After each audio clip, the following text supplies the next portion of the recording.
প্রিয় ছাত্ররা, good morning. গত সপ্তাহে ক্লাস 8-এর আমি যে চ্যাপ্টারটি শুরু করেছি সেটা হলো বল ও চাপ। তো ওই চ্যাপ্টারেরই একটা পার্ট বলের পরিমাপ ও একক, measurement of force and unit. এই চ্যাপ্টারটি আজকে আলোচনা করব, তোমরা একটু শুনবে। আচ্ছা, তাহলে আমাদের জানতে হবে যে ফোর্সকে আমরা কি করে পরিমাপ করব। তাহলে যাকে আমরা পরিমাপ করব তার সম্বন্ধে আমরা আগে জেনেছি।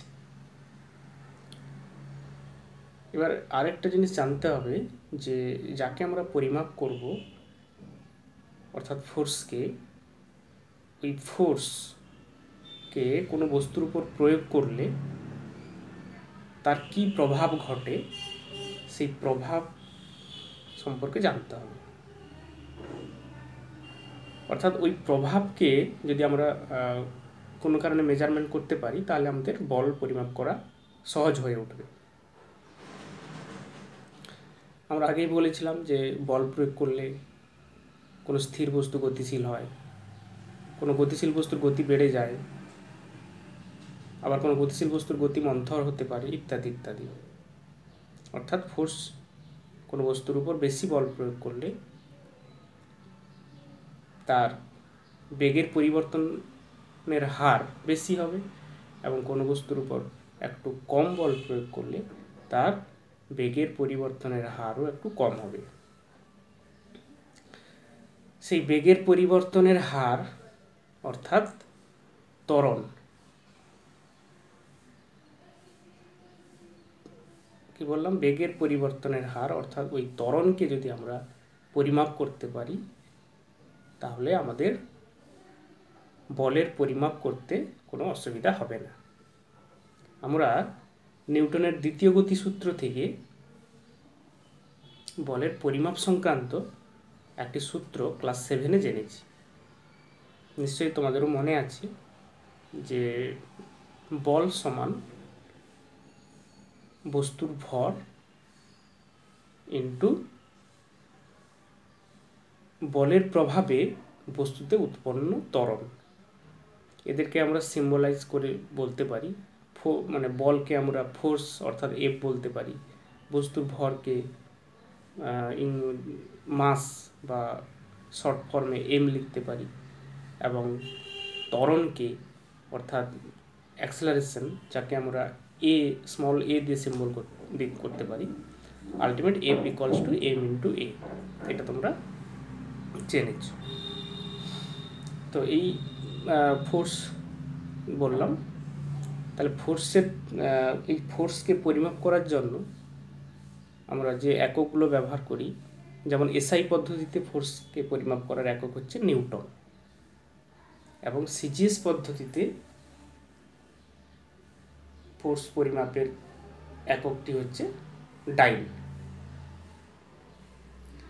তাহলে আমাদের এখন জানতে হবে যে 1 নিউটন ফোর্স এর পরিমাণটা কতটুকু। মানে 1 নিউটন ফোর্স বলতে আমরা কি বুঝি, মানে কি পরিমাণ ফোর্সকে আমরা 1 নিউটন বলতে পারি। আমরা সারাদিনে বিভিন্ন আমাদের শারীরবৃত্তীয় কার্যকলাপ বলো বা আমাদের বিভিন্ন পারিপার্শ্বিক বিভিন্ন কার্যকলাপেও আমরা বিভিন্ন জায়গায় বিভিন্ন ধরনের ফোর্স অ্যাপ্লাই করে থাকি। এবার সেই ফোর্স কতটা ফোর্স অ্যাপ্লাই করেছি তার কিন্তু পরিমাপ আমরা কোনোদিন করিনি বা করার চিন্তাভাবনাও নিইনি। তো আমাদের এখন কিন্তু এটা খুব জরুরি যে আমাদের এই কী পরিমাণ ফোর্স অ্যাপ্লাই করলাম সেটা কিন্তু আমাদের জানার খুব দরকার আছে। তার জন্য আমাদের এই বিষয়গুলি আমি আলোচনা করছি আজকে। তাহলে প্রথমে আমাকে জানতে হবে যে 1 নিউটন ফোর্স বা 1 নিউটন বল কাকে বলে। তাহলে তোমরা এই ডেফিনেশনটা তোমরা প্রত্যেকে শুনবে যে 1 কেজি ভরের কোনো বস্তুর উপর যে পরিমাণ বল প্রয়োগ করলে বস্তুটিতে 1 মিটার পার সেকেন্ড স্কোয়ার ত্বরণ সৃষ্টি হয়, সেই পরিমাণ বলকে 1 নিউটন বল বলে। বুঝতে পারলে? এবার আসছি এই নিউটনকে আমরা শর্ট ফর্মে ক্যাপিটাল এন দিয়ে লিখতে পারি, বা কেউ পুরো নিউটন কথাটাও লিখতে পারে।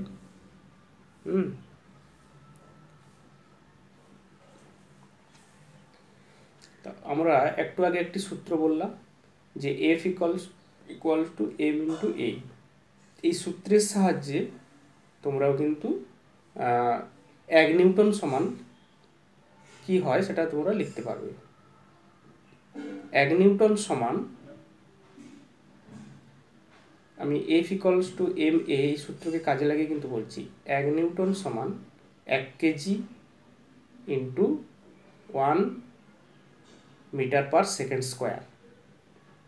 এটা অনেক সময় পরীক্ষায় তোমাদের মাল্টিপল চয়েস হিসাবে থাকে, ওইগুলো এগুলো একটু এদিক সেদিক মিলেমিশে দেওয়া থাকে, তোমাদের সেটা সঠিকটি নির্বাচন করে লিখতে হয়। নিশ্চয়ই বুঝতে পারছো। আর এবারে আসছি যে সিজিএস পদ্ধতিতে বলের যে একক, যাকে আমরা ডাইন বলছি, সে ডাইন কাকে বলে। এটা যেমন বললাম একইভাবে প্রায় একই রকমভাবে বলতে পারো, যে সেখানে কি বলবে না, সেখানে বলবে যে 1 গ্রাম ভরের কোনো বস্তুর উপর যে পরিমাণ বল প্রয়োগ করলে বস্তুটিতে 1 সেমি পার সেকেন্ড স্কোয়ার ত্বরণ সৃষ্টি হয়, সেই পরিমাণ বলকে 1 ডাইন বলে। ক্লিয়ার? ঠিক আছে। আচ্ছা, এবারে আরও আমি কয়েকটি উদাহরণের সাহায্যে কিছু জিনিসকে তোমাদের কাছে বোঝানোর চেষ্টা করছি। তোমরা প্রত্যেকে নিশ্চয়ই যে বাটখারা দেখেছো, এমনি মুদির দোকানে বা সবজির দোকানে গেলে যখন কোনো সবজি বা কোনো কিছু কেনো, তখন সেখানে দেখতে পেয়েছো 1 কেজি ভরের বাটখারা, 2 কেজি ভরের বাটখারা, 500 গ্রাম ভরের বাটখারা, এরকম আছে, আলাদা আলাদা বাটখারা আছে। তো তোমরা যদি 1 কেজি ভরের একটি বাটখারাকে হাতে নিয়ে দেখো, এইভাবে হাতের উপর রেখে দাও, এই 1 কেজি ভরের বাটখারাকে একটা হাতের উপর যদি রেখে দাও, তাহলে কি অনুভব হয়? তখন মনে হয় যেমন হাতে এই বাটখারাটি, মানে যে বাটখারাটি নিচ্ছে, সেই বাটখারাটি যেমন হাতের উপর একটা চাপ দিচ্ছে মনে হয়। ওটা 1 কেজি বলে তুমি আটকে রাখতে পেরেছো, এইভাবে ধরে রাখতে পেরেছো, কারণ বাটখারাটি হাতের উপর চাপ দিচ্ছে নিচের দিকে, আর তুমি বাটখারাটির উপর উল্টো দিকে উপরের দিকে চাপ দিয়ে রেখেছো, বা উপরের দিকে উল্টো দিকে বল প্রয়োগ করে রেখেছো, যার জন্য এই 1 কেজি বাটখারাটাকে তোমার সামর্থ্য অনুযায়ী তুমি তাকে ধরে রাখতে পেরেছো। তো এই যে 1 কেজি বাটখারাটি তোমার হাতের উপর যে পরিমাণ বল প্রয়োগ করছে, সেই বলের মান কত হয় সেটা যদি তোমাদের, সেটাও তো একটা কিছু পরিমাণ বল প্রয়োগ করেছে হাতের উপর, যার জন্য তোমাকে এই হাতের উপর একটু প্রেসার ফিল হচ্ছে বা অস্বস্তি ফিল হচ্ছে, সেই পরিমাণ বলের মান কত হয় তোমাদের মনে রাখতে হবে। সেই পরিমাণ বলের মান হয় 9.8 নিউটন। মনে থাকবে, 1 কেজি ভরের বাটখারাকে যদি তোমাদের হাতের উপর রেখে দেওয়া হয়, সেই 1 কেজি ভরের বাটখারা তোমার হাতের উপর কত নিউটন বল প্রয়োগ করে? 9.8 নিউটন। যদি আমি এখানে 2 কেজি ভরের বাটখারা রাখি, তাহলে কত নিউটন বল প্রয়োগ করবে ওই বাটখারাটি, 2 কেজি ভরের বাটখারাটি তোমার হাতের উপর? Simple, 2 into 9.8 Newton. তাহলে 3 কেজি ভরের বাটখারা রাখলে কত হবে? 3 ইন্টু 9.8 নিউটন। নিশ্চয়ই প্রত্যেকে বুঝতে পারছো। তো এইভাবে 3 KG, 4 KG, 5 KG, 6 KG, 7 KG, এবার যত আমি ওয়েট চাপাবো আস্তে আস্তে তত বেশি ওই বাটখারাটি হাতের উপর তত বেশি বল প্রয়োগ করবে, এবং আমাদের ধরে রাখতে তত বেশি অসুবিধা হবে, তাই তো? নিশ্চয়ই 6 কেজি 7 কেজি চাপালে আর পারবো না তখন, ঠিক আছে? তো যাই হোক, এগুলো তোমরা নিজেরা ট্রাই করে দেখবে। তো 1 কেজি বাটখারা নিয়ে ট্রাই করে দেখবে। তো তো এখানে যেটা দেখলাম যে এই বাটখারাটি আমি হাতের উপর রেখেছি। তো এখানে দেখো বাটখারাটি কিন্তু হাতের উপর স্থির অবস্থায় আছে, কোনো গতিতে নেই। তাহলে এর মধ্যে কোনো ত্বরণও নেই। কিন্তু আমরা একটু আগে বললাম যে কোনো বস্তুর উপর বল প্রযুক্ত হচ্ছে কি না বা কতটা বল প্রযুক্ত হয়েছে সেটা পরিমাপ করতে হলে আমাদের কি কি চাই না, বস্তুর ভর জানতে হবে এবং বস্তুতে সৃষ্ট ত্বরণের মান জানতে হবে। এই দুটো মানকে গুণ করে দিলে, পরস্পরকে গুণ করে দিলে বস্তুটির উপর প্রযুক্ত বলের মান বেরিয়ে আসবে। কিন্তু এখানে বাটখারাটি যে রেখেছি, বাটখারাটার ভর জানি 1 কেজি, কিন্তু এর বস্তুটি কিন্তু বাটখারাটি স্থির আছে, অর্থাৎ কোনো ত্বরণ নেই। ত্বরণ নেই, কারণ ত্বরণ কি শূন্য? তাহলে এখানে প্রযুক্ত বল তো শূন্য হয়ে যাবে, কিন্তু প্রযুক্ত বল আছে। কেমন একটু অদ্ভুত লাগছে ব্যাপারটা। আচ্ছা, আমি অন্য আরেকটি উদাহরণ দিচ্ছি। ধরো তুমি একটি দড়িতে এই 1 কেজি বাটখারাটিকে বেঁধে দিলে, একটা প্রান্তে 1 কেজি বাটখারাটিকে দড়িতে বেঁধে দিলে, আর আরেক প্রান্তকে তুমি আঙুল দিয়ে ধরলে এইভাবে। তখন কি হবে? সেই সুতোর সাহায্যে বাঁধা আছে 1 কেজি বাটখারাটি, ওই 1 কেজি বাটখারাটি কিন্তু স্থির আছে। তখন কি ফিলিংসটা আসবে? যে এই আঙুলের উপর একটা টান ফিল হবে,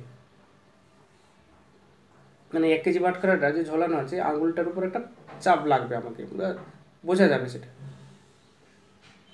তখন একটা বল প্রয়োগ হচ্ছে, কিন্তু সেখানেও ওই 1 কেজি বাটখারাটি স্থির আছে। তাহলে সেক্ষেত্রে আমরা বল কি করে পরিমাপ করব সেটা নিয়ে আলোচনা করব।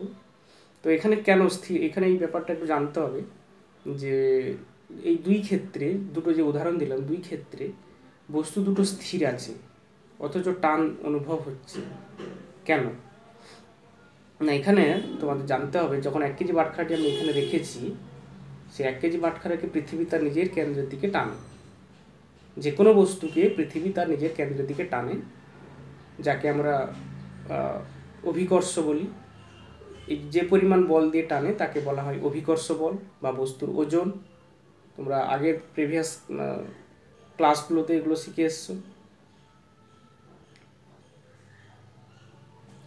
ঠিক আছে? তো আমি তাহলে পৃথিবী ওই 1 কেজি বাটখারাকে নিচের দিকে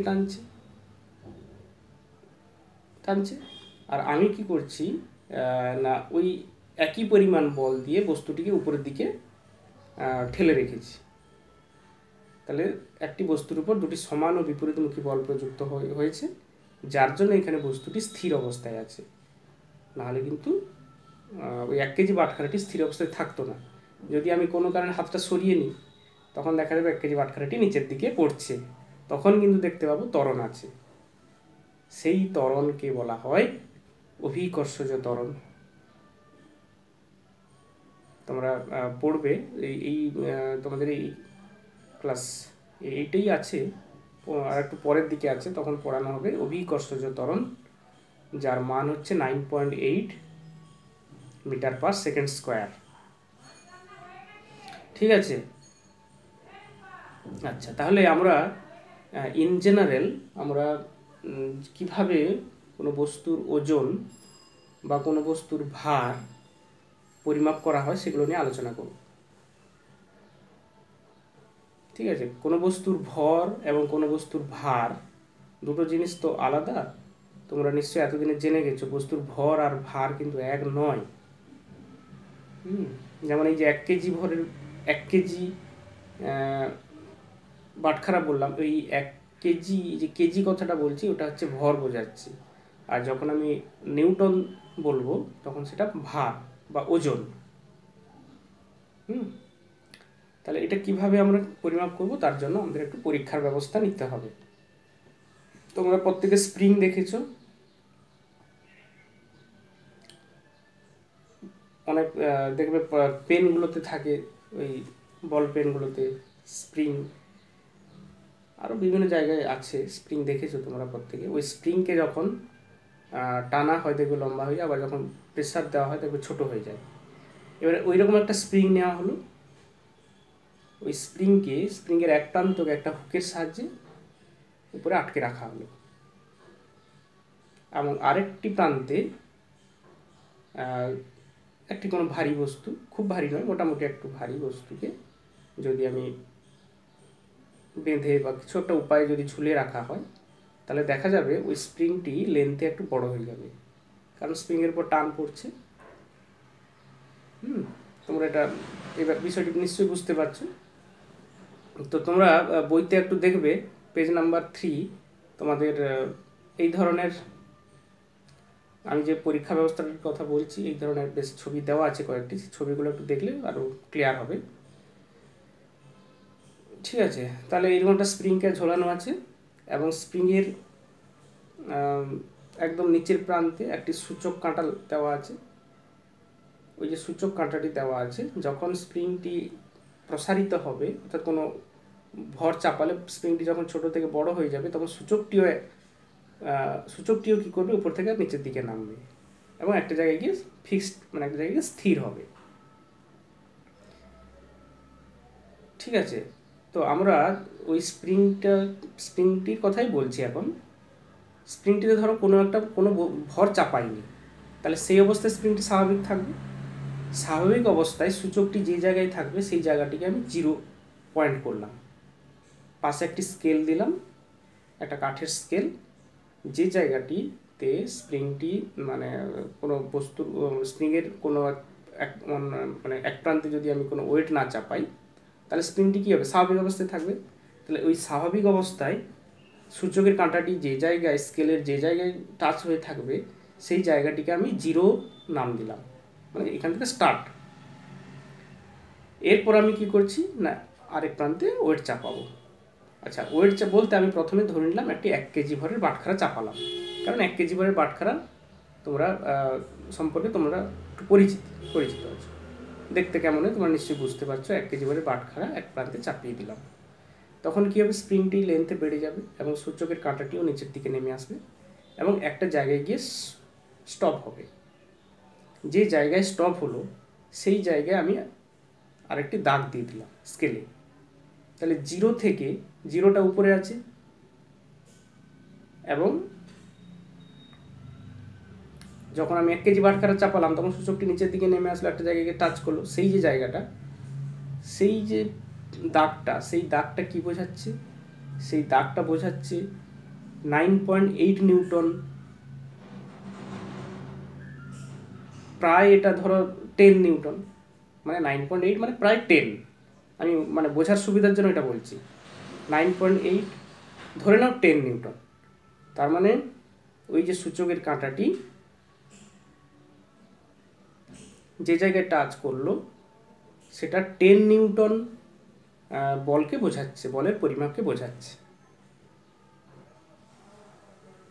এবার আমি যদি একটি ওই জায়গায়, মানে ওই 1 কেজি ভরের বাটখারাটিকে খুলে একটি 2 কেজি ভরের বাটখারাকে চাপাই, তখন দেখা যাবে ওই স্প্রিংটি আরও নিচের দিকে নেমে যাচ্ছে এবং সূচকের কাঁটাটি আরও নিচের দিকে নামবে। তাহলে একটা জায়গায় গিয়ে ফিক্সড হবে, যে জায়গায় ফিক্সড হলো সেই জায়গা সূচকের যে মানে বলের মান কত বোঝাবে নিশ্চয়ই বুঝতে পারছো। 10 নিউটন আগে ছিল, আবার 10 20 নিউটনকে বোঝাবে। তো এইভাবে আমি কিন্তু বলের মানকে এইভাবে আমি একটা স্কেল বানাতে পারি। ঠিক আছে, তার মানে আমি কি করলাম, বল প্রয়োগ করে স্প্রিংয়ের দৈর্ঘ্যের পরিবর্তন ঘটিয়ে, অর্থাৎ স্প্রিংয়ের দৈর্ঘ্যের প্রসারণ ঘটিয়ে আমি এখানে বল পরিমাপ করছি। স্প্রিংয়ের এই প্রসারণ, মানে বল প্রয়োগ করলে স্প্রিংয়ের প্রসারণ ঘটে, এই ধর্মকে কাজে লাগিয়ে আমি একটি যন্ত্র এখানে জাস্ট ডেভেলপ করা হচ্ছে, যাকে আমরা কি বলছি, স্প্রিং তুলা, যার সাহায্যে আমরা বস্তুর ওজন বা ভার পরিমাপ করি। মনে থাকবে? তো এখানে দেখো, এই যে আমি আবার একটু রিটার্ন মানে ব্যাকে আসছি, যে ওই যে স্প্রিংয়ের কথা বললাম, সেখানে ধরো 1 কেজি একটি বাটখারাকে চাপিয়েছিলাম, তাহলে 1 কেজি বাটখারা চাপালে একটু কিছুটা নিচে নেমে বললাম সূচক একটা জায়গায় ফিক্সড হয়েছিল, সেই সূচক যেখানে ফিক্সড হয়েছিল তাকে আমি বলেছিলাম 10 নিউটন, তাই তো 10 নিউটন। তাহলে এই 10 নিউটন অর্থাৎ স্কেলের একটা পার্ট পেলাম, মানে একটা স্কেলে একটা লেন্থ পেলাম, 10 নিউটনের জন্য একটা স্কেলের লেন্থ পেলাম, মানে 0 উপরে নিচে 10, মাঝখানে এতটা ধরো একটা গ্যাপ পেলাম। এই গ্যাপকে যদি আমি 10টি ভাগে ভাগ করি, তাহলে প্রত্যেকটি ভাগের মান কত হবে? প্রত্যেকটি ভাগ হবে 1 নিউটন করে। বুঝতে পারলে? যেমন তোমাদের স্কেলে, তোমাদের বাড়িতে যে স্কেলগুলো ব্যবহার করো সেখানে যেমন ভাগ করা আছে, যে 1 সেন্টিমিটার আছে, মানে টোটালটা বড় আছে, আমি 1 সেন্টিমিটার নিয়ে নিলাম, 1 সেন্টিমিটারের মাঝে দেখবে 10টি ভাগ আছে, প্রত্যেকটি ভাগ হচ্ছে কত? 1 মিলিমিটার করে প্রত্যেকটি ভাগকে বলা হয়, বা 1/10 সেন্টিমিটার করে বলা হয়। সেই রকম এখানেও আমি একটা স্কেল নিজেরা একটা বানালাম, মনে করো নিজেরা একটা স্কেল বানাচ্ছ, সেই রকম ব্যাপারটা। তাহলে প্রথমে 0-তে টাচ করলো একটা, 0-তে প্রথম যখন ওয়েট চাপাইনি, আর যখন 1 কেজি ওয়েট চাপিয়েছি তখন যেটা নিচে নেমে এসছে, সেই যে জায়গাটা সূচক হয়েছে সেটা 10 নিউটন বোঝাচ্ছে। তাহলে 0 to 10 গ্যাপ কত হলো? 10 নিউটন। এই 10 নিউটনকে, এই যে গ্যাপটাকে আমি 10টি সমান ভাগে ভাগ করে দিলাম, তাহলে প্রত্যেকটি ভাগের মান হলো 1 নিউটন করে। তাহলে আমি যদি 1 কেজি ভরের বাটখারা না চাপিয়ে যদি 500 গ্রামের একটি বাটখারা চাপাতাম, বা হাফ কেজি ওজনের একটি বাটখারা চাপাতাম, তাহলে সূচকের কাঁটাটি কোথায় গিয়ে টাচ করতো? সূচকের কাঁটাটি 0 থেকে 5-এ গিয়ে টাচ করতো, মানে 5-এ গিয়ে স্টপ হতো, 5টি গ্যাপ ক্রস করতো। 5টি গ্যাপ ক্রস করা মানে 5 নিউটন। 500 গ্রাম বা হাফ কেজি ওয়েট চাপালে তার যে পরিমাণ বল এখানে বল পাচ্ছি এখানে, সেই বলের মান কত হচ্ছে? 5 নিউটন। এই বল, এটা কি ধরনের বল? এটা অভিকর্ষীয় বল। পৃথিবী যে নিচের দিকে যে বলে বস্তুটিকে টানছে, সেই পরিমাণ বলকে আমরা পরিমাপ করছি। এটা হচ্ছে কি না, অভিকর্ষীয় বল। বল বিভিন্ন ধরনের হয়, তোমরা সেগুলো আরও জানবে, জানানো হবে, ঠিক আছে? তাহলে এইভাবে আমরা বিভিন্ন ধরনের প্রশ্ন তোমাদের করতে পারি। তাহলে কিভাবে এই স্প্রিং তুলা বানানো হয় সেই সম্পর্কে আমি একটু জাস্ট আইডিয়া দিলাম। তোমরা নিশ্চয়ই শুনেছ যে স্প্রিং তুলার সাহায্যে বস্তুর ওজন বা ভার মাপা হয়, এবং সাধারণ তুলার সাহায্যে বস্তুর ভর পরিমাপ করা হয়। বস্তুর ওজন কিন্তু নয়, সাধারণ তুলার সাহায্যে বস্তুর ভর পরিমাপ করা হয়। ঠিক আছে, আজকে তাহলে এই পর্যন্ত।